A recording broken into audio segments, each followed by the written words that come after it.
大家好，我係地產哥哥。新嚟嘅朋友記得訂閱、留言、俾 like， 支持一下頻道，等我可以每日為你送上最新最快嘅香港地產新聞。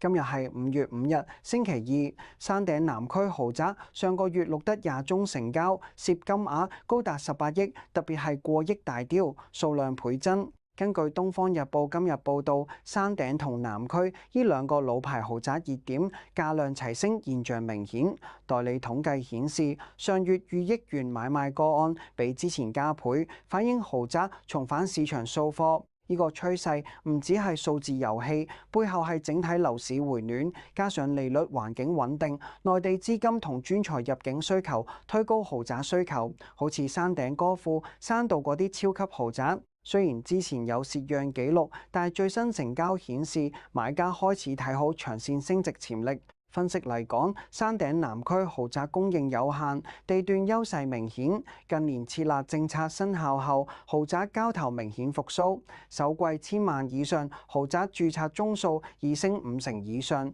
總值逾476億元。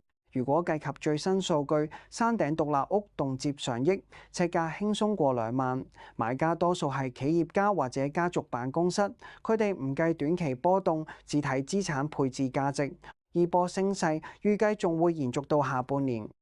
另外，南區獨立屋以逾億元易手，原業主持貨8年，帳面獲利超過30%，創區內近期新高。南區好似淺水灣、深水灣嗰啲屋苑，景觀一流，私隱度高。近年專才同內地客湧入，推高需求。相比九龍區豪宅，南區更受家庭客歡迎。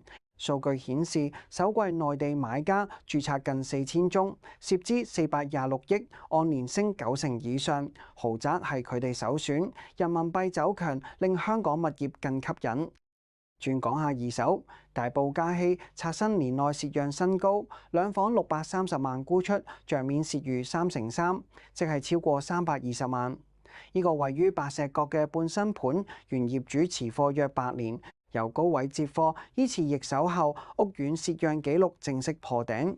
年初至今23宗二手成交中，16宗蝕讓，蝕幅介乎1成至3.3%，反映新界區部分盤源壓力依然存在。嘉禧入伙年份唔算太舊，提供2房單位，實用面積約500尺左右。原本定位中產家庭，但近年樓價波動大，高位買家捱唔住要止蝕，成交尺價約12000幾。較樓市高峰跌30%以上。再講嘉禧年初至今蝕讓個案佔比近70%，但周邊好似天鑽、日龍園等都錄得類似蝕讓潮，顯示新界區二手市場未完全復甦。代理指出，呢宗成交原叫價700多萬，減幅超過1成先至沽出。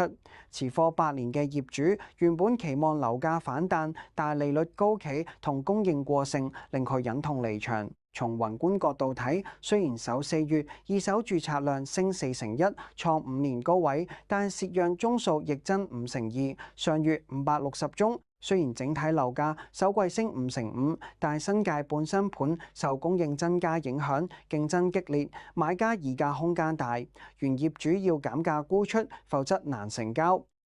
今日就講到呢度，未訂閱嘅朋友歡迎訂閱。